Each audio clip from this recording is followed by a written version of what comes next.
Hey gang, Craig Ripley here. Welcome once again to Living Off the Slab.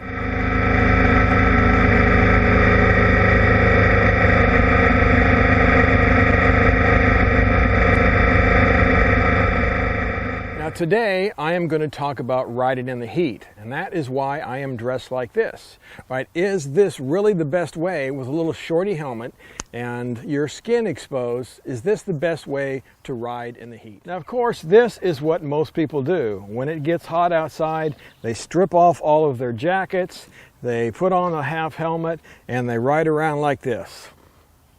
Right? Letting the sun beat down on their skin.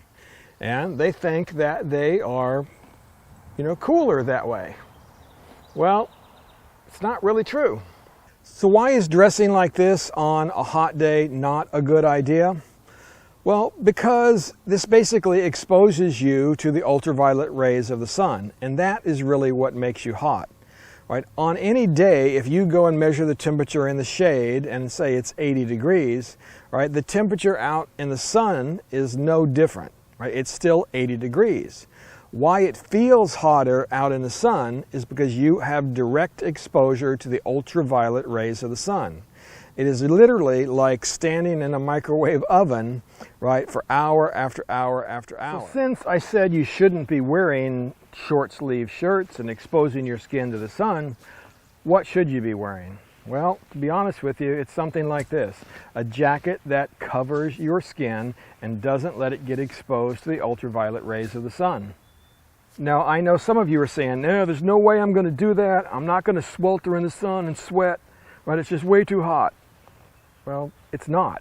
Right? I'm standing here, it's 85 degrees out, and I'm perfectly fine. And I can stand here for a long period of time, hours in fact, and I'll be just fine. Right? Am I warm? Well, of course, it's 85 degrees. I'm going to be warm wherever I go, but I don't feel the heat of the sun on my skin, right? So I'm not really getting overheated. Now, am I going to sweat underneath here? Yes, I'm going to, but that's what you're supposed to do. So if you think I'm crazy, I want you to look up and do some research on how the Bedouins dress. Now, the Bedouins are the descendants of some nomadic tribes that inhabit the Arabian and the Sahara Desert. And they dress similar to how I am dressed right now. Now, they of course don't have motorcycle gear on, but they have full-length robes, loose fitting, loose at the collar, loose at the bottom. Right? And it keeps the sun off of their bodies, and it allows a little convection current to get established underneath the robes, and it keeps them cool. Research studies have been done on the Bedouins and why their clothing keeps them cool, and they found out just the things that I've explained to you. And by the way, they also found out that the color of your garment really doesn't make any difference. I know it's controversial. Lighter colors are supposed to be cooler, darker colors are supposed to be hotter, but it just isn't the case. Color makes very little difference. So I mentioned sweating just a little bit ago, so let me touch on that subject as well. Because as I had mentioned, most people, they start sweating and they think they're overheating and they're sweltering and they just can't stand it, and so they run for cover or start taking clothes off. Well, again, that's just kind of counterproductive, right? Your body, right, sweats to cool itself, right? That is your body's primary mechanism of cooling itself, right? You get hot, sweat comes to the surface of your skin, it evaporates, and that is what cools you. When the water evaporates in the sweat, right, it draws the heat out of your skin, right, and releases it to the atmosphere again, and that is what cools you. As I said, you do want to sweat. You want a nice layer of sweat all over your body so that it is evaporating and helping to cool you. Right? But what you do want to do is replace that water that is getting lost. Right? And the hotter it is, the more you sweat, the more water you need to replace. So for me, when I'm out on a tour, I usually use a Camelback like this if I'm riding my adventure bike. If I'm on my big cruiser, then I usually have a big cup full of water that I constantly fill. And how much do you want to drink? Well, you want to drink constantly. Right? I've heard people suggest that, well, every couple of hours stop and have a big glass of water. That just is not anywhere near enough water. Right? On a hot day, right, you should be drinking over a gallon of water every day.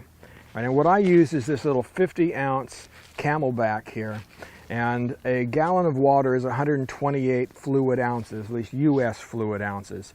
So if you drink 3 or 4 of these over the course of the day, you are getting well over a gallon of water that you are taking in. And that's about what you want. Right? On a normal day, you want to drink about half a gallon of water every day. But on a hot day, when you're out in the sun all the time, like you are on a motorcycle trip, increase that to at least a gallon of water over the course of a day. So what do you need to drink? Well, really what you need is plain water, good old H2O. Now, some people would suggest that you need to replace electrolytes.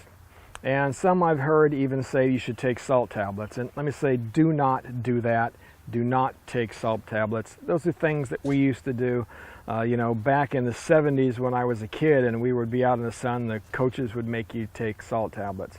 But half the team would end up getting sick. It can lead to high blood pressure. It can lead to swelling. It's just not a good idea to do that. So what about the other electrolytes, right? Magnesium, potassium. What about those kinds of things? Do you need to replace those? Well, you can if you wish. If you want to drink Gatorade, it's not going to hurt you, or some other endurance drink like that. Again, it's probably not going to hurt you. However, it's probably not going to help you that much either. I mean, the truth is that riding a motorcycle, you're just not doing the kind of physical exercise where you need to replace electrolytes and you need to replace glucose. If you are eating normally, that is, you're having a breakfast and lunch and a dinner, maybe a snack in between, then you'll be getting all of the minerals that you need. Right? What you really want is just good old H2O. All right, so we've already talked about how we want a jacket that is going to cover us and keep our skin from being exposed to ultraviolet radiation. But another thing we want from our jacket is we want to allow air to pass through the jacket.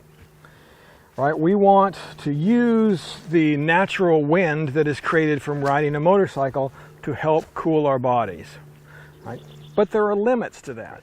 So this jacket that I have on, the Climb Latitude jacket, has a lot of ventilation built into it. I have a couple of big pockets in the front that I can allow air to come through. I have some vents on the arms. I have big vents on the pits right here. And of course, I have an exit vent in the back. And that exit vent is extremely important because you need somewhere for that heat to escape. So you always want to have your exit vent open. Again, the idea here of allowing wind to come through into the jacket, right, is to create just a little bit of current inside there to help the sweat to evaporate and to push that heat out of the jacket. Right? However, if there's too much wind going through, we can actually pull the sweat right off of our body and not allow it to evaporate and decrease the cooling effect. So that phenomena of blowing the sweat right off your body can happen if you are wearing a jacket something like this, right? And this is not a full mesh jacket, but pretty close to it. It has big mesh panels in the front, in the back, and down the arms. It's going to let a lot of air come through. And you would think that this would be a cooler jacket. But to be honest with you, standing right here, I'm actually hotter than I was in the other jacket. And part of that is that this is a very thin material. So this is getting heated up pretty quickly and it's a lot closer to my skin. That other jacket was a little bit thicker and it was actually protecting me more from the UV light. Are mesh jackets bad? Well, they're just a tool. They're like anything else and they have their usefulness and they have their places where they're not so useful. Right, if you're going out on a long tour, well, then I don't think it's the proper jacket to wear. I think you should get yourself something like a Climb or a good textile jacket with a lot of ventilation that you can open up and customize to your needs. Right? The full mesh jacket, again, and I have 2 of them, but I use those when I'm going out on a short ride or a club ride where I'm, riding out, having lunch, and then riding home again. Those kinds of things. Right, but if the temperatures really start to climb, then I actually don't use that. I'll actually go to my textile jacket. On a hot day, the most important thing that a nice breeze going through your jacket does isn't to cool you through the wind chill factor. What it does is it helps to pick up that excess heat that is being released from your sweat evaporation and transfer that out of the jacket, it also helps to facilitate that evaporative process. So the more evaporation you have going on, the cooler you're going to be. However, there is a situation that happens that once you're traveling, say at a rate of say 70 miles an hour, and the temperature is say around 75 degrees, that you reach an equilibrium point, right? You really no longer have a cooling effect from the breeze itself. So if we take a look at this chart, you can see that at 70 miles an hour and the air temperature is 75 degrees, then you have an effective temperature on your skin of 75 degrees. However, if you go up to an air temperature of 90 degrees, then the effective temperature on your skin would be 97.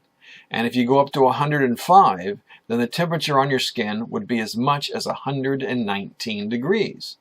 So you can see that riding without a shirt or with a mesh jacket on really hot days, especially if it's over 90, is going to make you hotter, not cooler. All right, so I took my jackets off here because I want to talk about one last thing, and that is base layers here. Because for me, I think base layers are extremely important, and the kind of base layer that you choose is extremely important. Now, I'm not going to get into a whole lot of detail on base layers because I have done that in other videos, and you can go and look it up. I'll have a little card up here that you can take a look at if you want to. But I'm just going to say that I think they're extremely important, and the kind and the quality of base layer that you choose is also very important. I go with ones from LD Comfort Clothing. Again, you can check out the link in the description of this video, because they are a dual layer fabric that really picks up the sweat off the surface of your skin, transports it to the outer layer where it can be quickly evaporated and help to cool you. I find it to be extremely effective. Now, while I have on a short sleeve version here, a lot of times in the heat, I prefer actually to wear a long sleeve base layer and full length tights underneath my riding pants. And I do this because it really helps to absorb the sweat off of your skin and get it out to where it can be evaporated more quickly on the surface of these garments. Right? And I find it to be extremely effective that way. If you guys want to delve into this topic a little bit deeper, I am going to have some additional content for my Slab Insiders. So if you don't know what a Slab Insider is, please go to my website at www.livingofftheslab.com, and you can see how to become a Slab Insider and how you can get a hold of this additional content through my Patreon page. We also have t-shirts for sale, and don't forget my new ebook, Traveling by Motorcycle, Achieving Your Motorcycle Touring Dreams while still holding down a full-time job. So I appreciate all of the support. Again, check me out, www.livingofftheslab.com. Thanks, guys.